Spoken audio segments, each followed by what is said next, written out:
মধ্যপ্রাচ্যের রণক্ষেত্রে ঘনীভূত হচ্ছে বারুদ। যুক্তরাষ্ট্র ও ইসরায়েলের দাবি, বিধ্বংসী বিমান হামলার ইরানের সামরিক মেরুদণ্ড ভেঙে পড়েছে।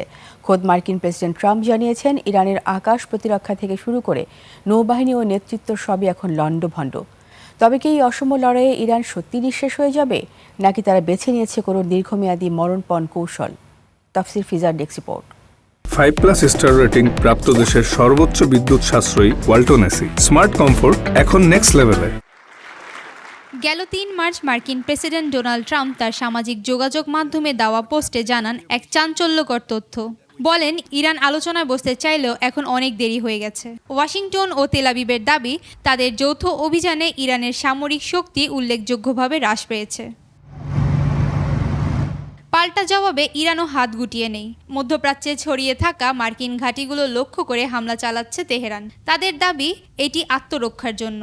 কিন্তু প্রশ্ন হলো, প্রযুক্তিতে কয়েক যুগ এগিয়ে থাকা যুক্তরাষ্ট্র ও ইসরায়েলের বিপক্ষে ইরানের টিকে থাকার সমীকরণটা কি আসলেই সঠিক?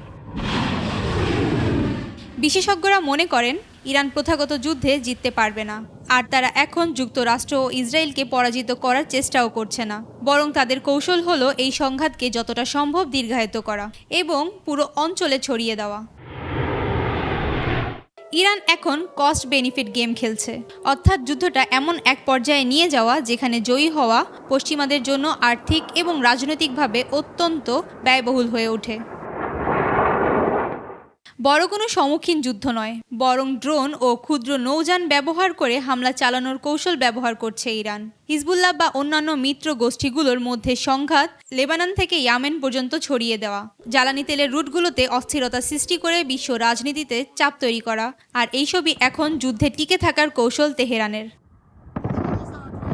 তাফসির ফিজা, নিউজ ডেস্ক, 21 টেলিভিশন।